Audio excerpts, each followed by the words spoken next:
Hello everyone, welcome to the Elcom academy. आज हमारा first day है। आज से हम स्टार्ट कर रहे हैं लीनियर इंटीग्रेटेड सर्किट्स। और लीनियर इंटीग्रेटेड सर्किट्स में हमारा जो फर्स्ट यूनिट जो हम स्टार्ट कर रहे हैं आज से, दैट इज डिफरेंशियल एम्पलीफायर। दोस्तों, ये जो कोर्स है ये स्पेशली उन बच्चों के लिए डिजाइन किया गया है जो करंटली बीटेक कर रहे हैं या बीई कर रहे हैं, और इन फ्यूचर वो ये भी सोच रहे हैं कि मुझे गेट या ईएस की तरफ जाना है, उसकी भी प्रिपरेशन करनी है। तो इन फ्यूचर अगर आप गेट और ईएस की प्रिपरेशन करना चाहते हैं तो ये कोर्स आपके लिए एक अच्छा बेस तैयार करके देगा। डिफरेंशियल एम्पलीफायर में आज जो हम डिस्कस करेंगे, आज हम इसका इंट्रोडक्शन और इसकी डीसी एनालिसिस डिस्कस करने वाले हैं। तो आइए बिना टाइम वेस्ट किए हम शुरू करते हैं डिफरेंशियल एम्पलीफायर। तो डिफरेंशियल एम्पलीफायर के बारे में अगर मैं बात करूं तो ये जो टर्म है इससे तो आप सभी अवेयर होंगे एम्पलीफायर से। ये जो एम्पलीफायर होता है ये क्या होता है? अगर मैं इसके बारे में बात करता हूँ एम्पलीफायर, तो ये सभी लोग जानते होंगे।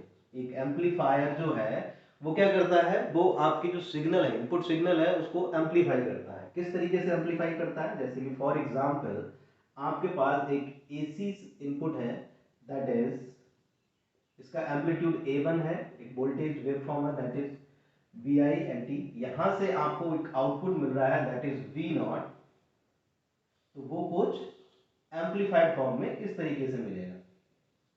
तो ये जो है, जैसे सपोज कीजिए इसका A2 है, तो एम्पलीफायर का जो मीनिंग होता है वो क्या होता है? Amplifier which increases the amplitude of the input signal. तो A2 जो है यहाँ पर वो A1 से कैसा होगा?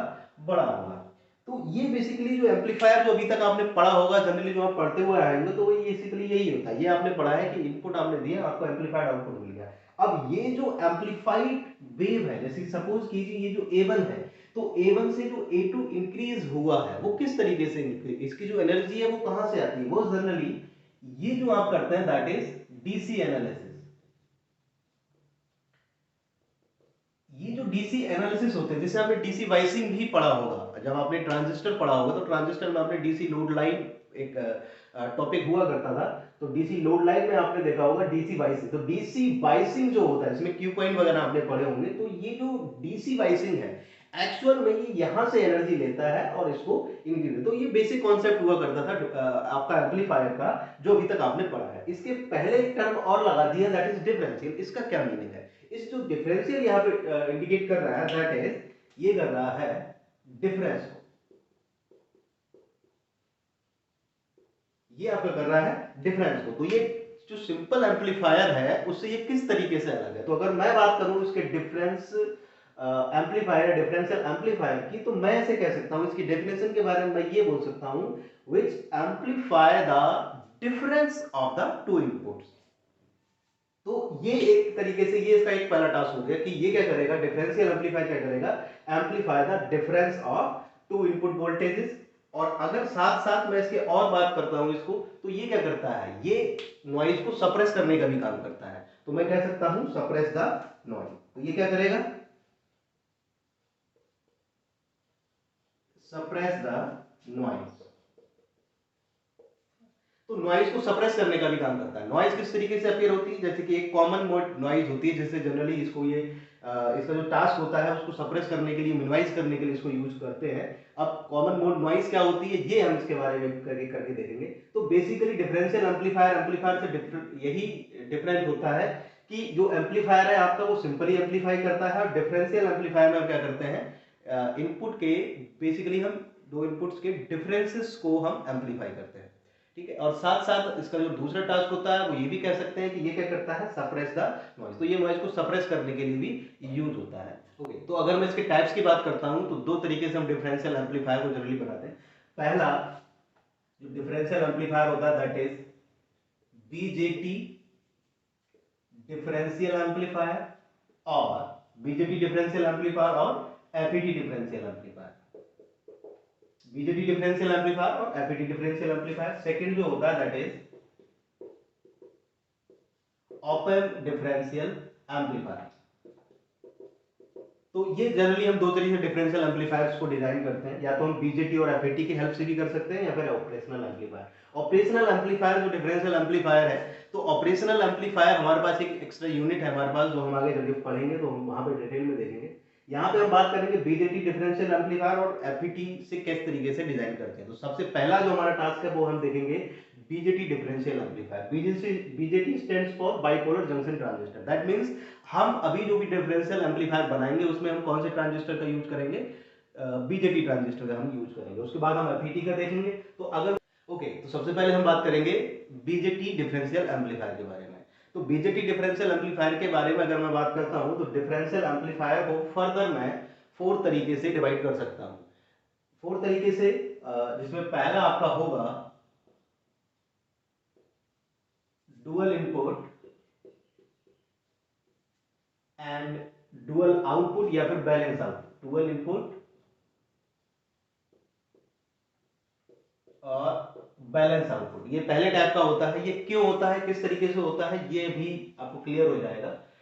तो अभी ये जो चारों लिखे हुए हैं ये हम डिस्कस करने वाले हैं। तो चारों में जैसे सबसे पहले फॉर एग्जांपल हम डुअल इनपुट बैलेंस आउटपुट को लेंगे, फिर हम उसकी डीसी एनालिसिस करेंगे, एसी एनालिसिस करेंगे, एंड करस्पॉन्डिंग हम इन डुअल इनपुट एंड बैलेंस के केस में और बाकी रिमेनिंग जो भी हैं उसके बारे में भी करेंगे। तो आज हम जो पहला एग्जांपल ले रहे हैं अपनी अंडरस्टैंडिंग के लिए, समझने के लिए, तो सबसे पहले हम डुअल इनपुट बैलेंस आउटपुट को देखेंगे। अब थोड़ा सा आपको कंफ्यूजन इसमें हो रहा होगा, what is the meaning of dual input and balance output, ये किस तरीके से होता है। तो ये अभी जब हम डिस्कस करेंगे तो थोड़ा सा वेट कीजिए, अभी ये आपको क्लियर हो जाएगा बहुत अच्छे से। ओके तो ये जो सर्किट है इसे शायद समझने में भी थोड़ी सी दिक्कत हो रही होगी, तो मैं इसे क्विकली आपको बता देता हूं कि ये सर्किट किस तरीके से बना। तो dual input and balanced output. तो डुअल इनपुट कहां से, एक इनपुट ये हो गई, एक इनपुट ये हो गई, दो इनपुट्स आपके पास है तो dual input. Balance output, balance output का मीनिंग आपके पास दो आउटपुट्स हैं, तो आउटपुट आपने यहां पर दो ले रखी है, दैट इज V01 V02। तो ये आपके पास आउटपुट होगी, that's why we call dual input balanced output. Balanced output that means हम दोनों से आउटपुट को मेजर कर रहे हैं। देखिएगा कॉमन एमीटर कॉन्फ़िगरेशन हमने लिया हुआ है, यहाँ पे आप देख रहे हैं ये एमीटर है, तो ये कॉमन एमीटर कॉन्फ़िगरेशन है। अभी आप सिर्फ इतने पार्ट को देखें, अगर मैं इतने पार्ट को देखूं क्योंकि यही जो पार्ट है उसी का मिरर इमेज सेकंड है, तो अगर ये समझ में आ गया तो वो भी समझ में आ जाएगा। तो ये कॉमन एमीटर कॉन्फ़िगरेशन लिया गया है। कॉमन एमीटर कॉन्फ़िगरेशन क्यों, आपको पता होगा कॉमन एमीटर जो कॉन्फ़िगरेशन होता है उसमें जो गेन होता है वो हाई होता है as compared to common base and common collector. तो that's why we use a common emitter configuration. और हमने एनपीएन ट्रांजिस्टर लिया गया है। एनपीएन ट्रांजिस्टर आपको पता है मैक्सिमम एप्लीकेशंस में जो एनपीएन ट्रांजिस्टर है वो हम प्रेफर करते हैं ओवर पीएनपी। क्यों, क्योंकि एनपीएन में जो मेजॉरिटी कैरियर्स होते हैं वो इलेक्ट्रॉन्स होते हैं, इलेक्ट्रॉन्स की mobility as compared to holes के ज्यादा होती है। तो ये बेसिक चीजें हैं जो मुझे लगता है कि आप शायद जानते होंगे, लेकिन फिर भी मैंने आपको बता दिया।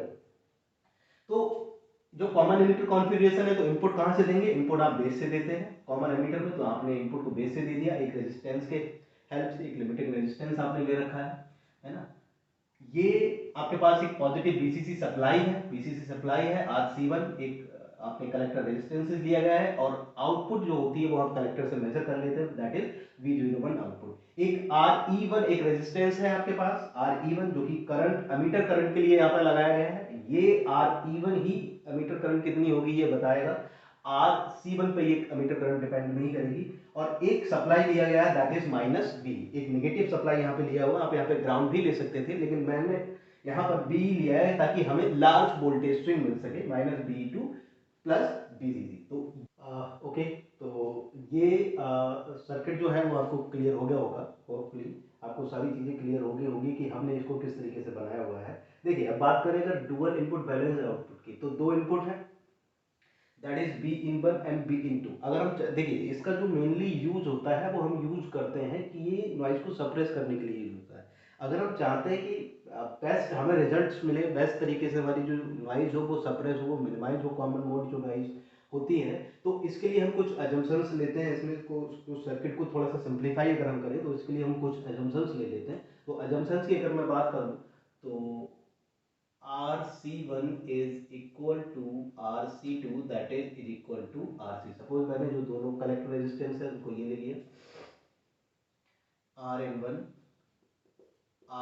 is equal to RN2 is equal to RIN, ये हो गया। Vin1 is equal to Vin2 is equal to Vin, ये हो गया। और RE जो एमिटर रेजिस्टेंस है that is RE1 parallel with RE2, इसे हम ले लेंगे। और माइनस BEE है प्लस VCC। इसके मैग्नीट्यूड को हमें हाई वोल्टेज स्विंग मिले तो हम क्या करते हैं, इन दोनों के जो मैग्नीट्यूड है हम उसको बराबर लेते हैं। तो दोनों ट्रांजिस्टर्स हैं वो मैच ट्रांजिस्टर्स होते हैं। मैच ट्रांजिस्टर्स कैसे हैं आपके, मैच्ड ट्रांजिस्टर्स। तो मैच ट्रांजिस्टर्स मतलब ये है कि जो सेम मटेरियल्स के यहाँ पर बने हुए हैं। तो मैच ट्रांजिस्टर्स हैं तो दैट मीन्स इनका जो बीटा है, बीटा जैसे सपोज कीजिए इसका अगर बीटा 1 ले लेते हैं और ये अगर बीटा 2 है तो that is beta 1 is equal to beta 2 is equal to beta. इसका जो करंट गेन, बीटा आप समझते हैं, करंट गेन जो होता है दैट इज आपने पढ़ा होगा, जो बीटा होता है वो कॉमन एमीटर के केस में होता है। आपने alpha beta gamma 3 current gains पढ़े होंगे। जो बीटा होता है वो कॉमन एमीटर, क्योंकि यहाँ पे हमने कॉमन एमीटर कॉन्फ़िगरेशन लिया हुआ है यहाँ पे, इसलिए हमने बीटा को लिया है। कॉमन बेस लेते हैं तो अल्फा, कॉमन कलेक्टर के केस में गामा। तो ये बेसिकली कुछ अजम्पशंस हम यहाँ पर लेंगे और उन अजम्पशंस के बेसिस पे ही अब हम इसको एनालिसिस करेंगे, इसकी डीसी एनालिसिस करेंगे। ठीक है, तो ये अजम्पशंस हमने यहाँ पर लिए हुए। ओके, तो ये जो सर्किट आपको दिख रहा है ये फाइनल जो सर्किट है आफ्टर अजम्पशंस जो हमने एज्यूम किए थे उनको जब हमने कंसीडर किया तो आपको ये सर्किट यहाँ पर मिलेगा। तो अगर मैं इस सर्किट के बारे में बात करूँ तो इसको थोड़ा सा और मैं देख लेता हूँ। तो यहाँ से जो करंट होगी दैट इज IB, ये आप जानते हैं दैट इज VBE। ये जो करंट होगी इस वाले जो टर्मिनल में होगी, यहाँ से जो करंट आएगी दैट इज IE। सेम यहाँ से जो करंट होगी दैट इज IE। ये जो करंट होगी IC, और यहाँ से भी जो करंट होगी दैट इज IB। तो ये इस तरीके से अगर मैं इस सर्किट को देखूं तो ये आपका फाइनल सर्किट बन गया। देखिए आप जब भी हम इसमें इन तरह के जो एनालॉग सर्किट्स होते हैं जब भी हम इसमें एनालिसिस करते हैं तो डीसी एनालिसिस भी होती है और एसी एनालिसिस भी होती है। तो होप मुझे ये उम्मीद होगी कि आप लोग पहले से जानते होंगे कि डीसी एनालिसिस और एसी एनालिसिस किस तरीके से और क्यों की जाती है। नहीं है तो मैं क्विक रिव्यू दे देता हूँ। आपने एनालॉग इलेक्ट्रॉनिक्स जब पढ़ा होगा या बेसिक इलेक्ट्रॉनिक्स पढ़ा होगा तो एनालॉग इलेक्ट्रॉनिक्स में आपका एक चैप्टर होता है बीजेटी बाइसिंग का। तो बाइसिंग में आपने देखा होगा जब हम डीसी एनालिसिस करते हैं तो डीसी एनालिसिस में जो डीसी बाइसिंग होता है वो हम क्यों करते हैं, आपको मैंने इससे पहले भी बताया था, डिस्कस किए थे कि जो एम्पलीफायर होता है, एम्पलीफायर एम्पलीफाई करने के लिए ये जो एम्पलीफायर है यहाँ से आपको जो आउट एम्पलीफाइड वेवफॉर्म जो भी मिलता है आपको, ये जो एम्पलीफाइड वेवफॉर्म आपको मिल रहा है ये कहां से, ये इनपुट को जो एम्पलीफाई कर रहा है ये कहां से लेता है, ये डीसी से लेता है। तो that is your DC analysis, DC biasing. तो ये डीसी बाइसिंग से इनपुट्स को लेकर और फिर आपका जो फाइनल इनपुट होता है उसको ये एम्पलीफाई कर देता है। तो ये एनर्जी एम्पलीफाई कहां से आती है, डीसी से आती है। ये होता है प्लस हम डीसी से क्या करते हैं, एक आपने क्यू पॉइंट देखा होगा, लोड लाइन आपने पढ़ी होगी, तो हम चाहते हैं जो क्यू पॉइंट है वो मिडिल में रहे। क्यों, ताकि हमारी जो जो शेप है वो यहाँ पर जो शेप है वो हमें प्रॉपर मिल सके, वो हमारी भी बिल्कुल भी डिस्टॉर्टेड शेप ना हो। तो डीसी बाइसिंग हम क्यों करते हैं, डीसी बाइसिंग करते हैं ताकि हम ऑपरेटिंग पॉइंट को मिडिल में यानी कि एक्टिव रीजन में फिक्स कर सके। तो सेम केस हमारा होगा। अब देखिए यहाँ पर अगर आपको ऑपरेटिंग पॉइंट अगर आपको कैलकुलेट करना है, if you want to calculate the operating point, तो ऑपरेटिंग पॉइंट में अगर मैं देखूं यहाँ पे आपके पास दो ट्रांजिस्टर है, इससे पहले आप देखते थे सिंगल ट्रांजिस्टर होता था। तो देखिए ऑपरेटिंग पॉइंट अगर आप यहाँ पर कैलकुलेट करते तो जैसे सपोज कीजिए आप एक पार्ट का यहाँ पर निकालें तो देखिए दोनों ही पार्ट मिरर इमेज, सारी वैल्यूज भी अब सेम हो गई हैं एजम्पशंस के बाद। तो जब वैल्यूज सेम है, मिरर इमेज है दोनों की, तो हम ये कह सकते हैं कि अगर हम सिंगल ट्रांजिस्टर के लिए क्यू पॉइंट कैलकुलेट कर लेते हैं तो वही क्यू पॉइंट हमारा सेकंड उसके लिए भी होगा, है ना। तो यहाँ पर मैं एक चीज आपको बता दूं, जो आपको पॉइंट याद रखना है कि क्यू पॉइंट जो है वो कांस्टेंट रहता है irrespective of the any circuit configuration. यानी कि जो इसके बाद हम पढ़ने वाले हैं dual input balance, dual input unbalanced output, single input, जो भी अदर कॉन्फ़िगरेशंस, 3 रिमेनिंग कॉन्फ़िगरेशंस है, उनके लिए भी जो क्यू पॉइंट अभी हम कैलकुलेट करने वाले हैं वो क्यू पॉइंट सेम रहेगा, कांस्टेंट रहेगा उनके लिए। तो जो इसके लिए रहेगा वही उसके लिए। तो हम बार बार क्यू पॉइंट कैलकुलेट नहीं करेंगे, एक बार करेंगे, अच्छे से समझ लेंगे और वही क्यू पॉइंट हमारे लिए उन रिमेनिंग जो कॉन्फ़िगरेशंस हैं उनके लिए हो जाएगा। तो देखिए क्यू पॉइंट की अगर मैं बात करूं तो क्यू पॉइंट कैलकुलेट हम किस तरीके से करते हैं, जब हम इस सर्किट की डीसी एनालिसिस करते हैं, डीसी एनालिसिस या फिर जीरो सिग्नल एनालिसिस। ओके, तो अब हम अगर क्यू पॉइंट हमें कैलकुलेट करना है तो हमें क्या करना होगा, हमें इसकी डीसी एनालिसिस या जीरो सिग्नल एनालिसिस की हमें करनी पड़ेगी। तो डीसी एनालिसिस के बारे में अगर हम बात करें तो किस तरीके से करते हैं, तो डीसी एनालिसिस जब आपको करते हैं तो जितने भी आपके एसी कंपोनेंट्स होते हैं उन्हें आप ग्राउंड कर देते हैं। तो ठीक है, तो एसी कंपोनेंट्स आपके पास क्या है, इसे हटा दीजिए, इसको ग्राउंड कर दीजिए। ये भी आपके पास एक एसी सप्लाई है, जो वोल्टेज सोर्सेस है उसे आप हटा के उसको ग्राउंड कर देते हैं। ओके, तो अब हमारा जो टास्क है वो क्यू पॉइंट को कैलकुलेट करना है। क्यू पॉइंट हमारा क्या होता है, बी सी ई और आई सी ई, ये ओके देखिए, तो डीसी एनालिसिस किस तरीके से करते हैं। सबसे पहले हम एक इस वाले पार्ट को ले लेते हैं, इसका तो सेम ही होगा। तो इस वाले ट्रांजिस्टर को अगर हम कंसीडर करें तो इस वाले ट्रांजिस्टर में देखिए जो पहला लूप होगा, हमें क्या चाहिए, हमारा जो टारगेट है वो है IC की वैल्यू, ये जो IC है इसकी वैल्यू प्लस ये BC। BC कहां से कहां तक होता है, that is positive negative, this is your BCE। तो ये BCE और हमें IC इन दोनों को कैलकुलेट करना है। तो इसके लिए देखिए हम क्या करते हैं, अगर आपने क्यू पॉइंट कैलकुलेट किया होगा तो आपको आइडिया होगा। ये हम एक लूप ले लेते हैं, ये हो गया यहां से ये और ये, this is your loop one. तो ये जो है ये एक लूप वन हो गया। तो इस लूप वन में हम सबसे पहले केवीएल अप्लाई करेंगे। तो हमारा जो पहला टास्क है वो क्या है, अप्लाई केवीएल एट लूप। हम लूप वन में केवीएल को अप्लाई करना है। तो देखिएगा केवीएल अप्लाई करने का जो सिंपल सा फंडा है वो होपफुली आप लोग जानते होंगे, नहीं जानते होंगे तो जो मेरा तरीका है, जिस तरीके से मैं लगाता हूँ, मैं एक बार आपको बता देता हूँ, उसके बाद आप वही हमेशा फॉलो कीजिए या अपना भी फॉलो कर सकते हैं। मुझे जो सही लगता है वो मैं बता देता हूँ। देखिएगा मैं क्या करता हूँ, सबसे पहले देखिएगा करंट की डायरेक्शन जो भी आप चाहें वो ले लीजिए। जैसे मैंने यहाँ पे करंट की डायरेक्शन ली हुई है, मैं क्या करता हूँ, एक पॉइंट से मूव करना शुरू करता हूँ और पॉजिटिव नेगेटिव, जिस पॉइंट से मैं मूव करना शुरू होता हूँ, जो फर्स्ट मुझे टर्मिनल मिलता है मैं वहां पॉजिटिव और अपोजिट साइड को नेगेटिव ले लेता हूँ। तो ये पॉजिटिव नेगेटिव, ये पॉजिटिव नेगेटिव, ऐसे ही मैं यहाँ आऊंगा तो यहाँ भी ये पॉजिटिव और ये नेगेटिव। देखिए ये माइनस बीई है। अगर पहली चीज तो ये है कि इसमें आपको कंफ्यूजन होना नहीं चाहिए।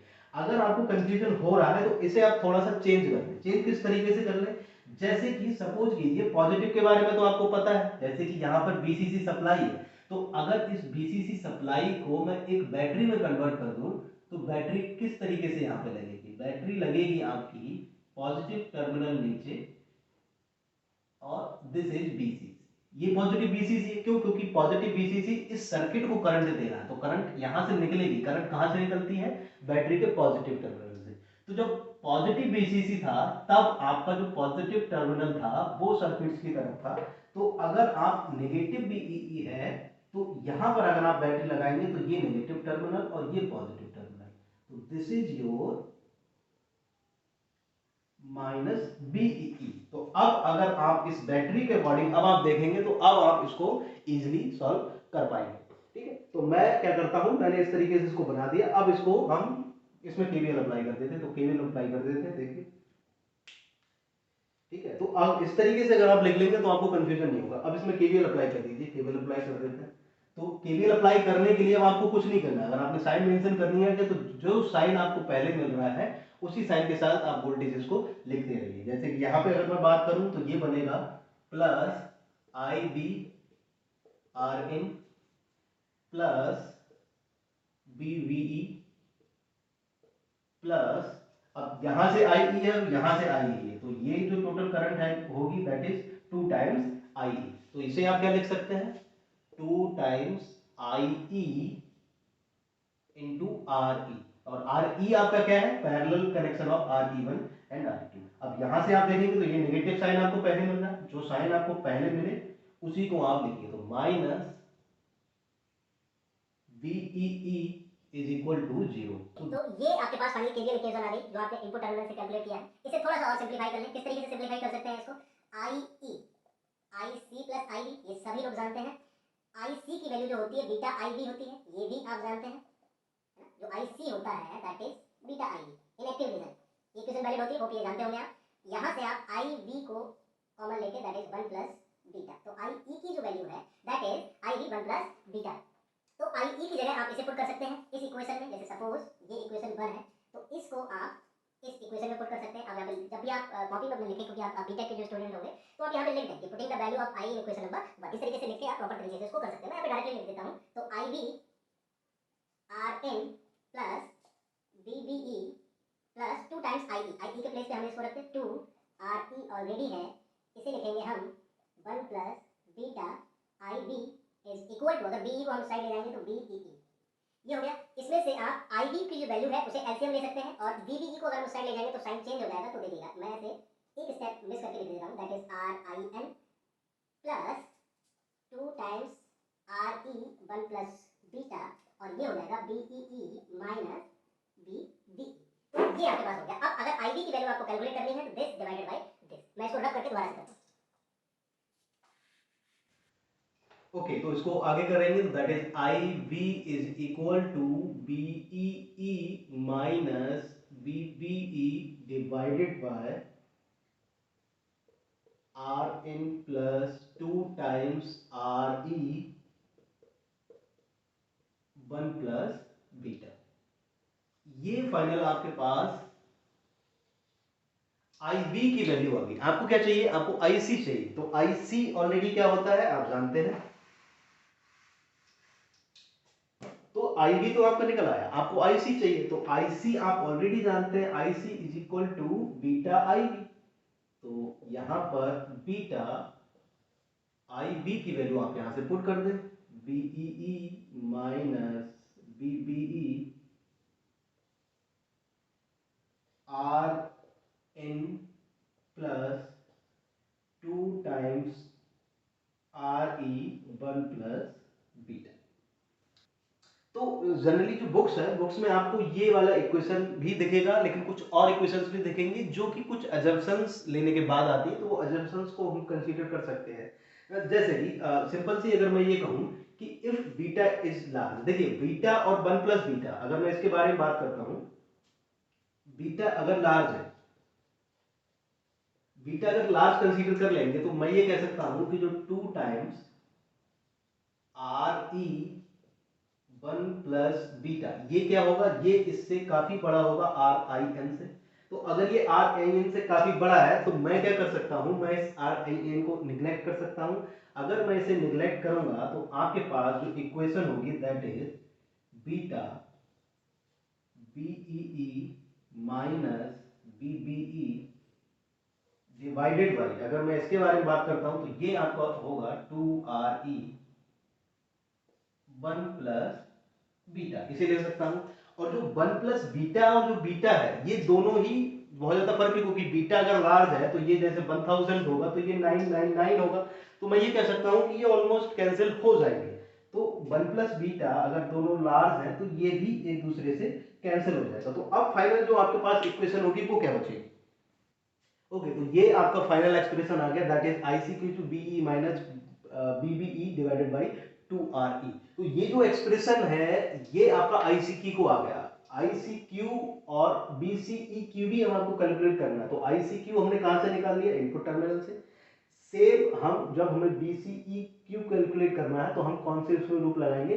आउटपुट उसमें लूप लगाएंगे। तो आउटपुट लूप क्या होगा? जैसे मैंने बताया आपको, मैं यही वाला एक ट्रांजिस्टर ले रहा हूं, इसी के लिए कैलकुलेट कर रहा हूं। तो ये आईसी आ रहा है, ये और ये, इस तरीके से हम लूप लगाएंगे। तो दिस इज योर लूप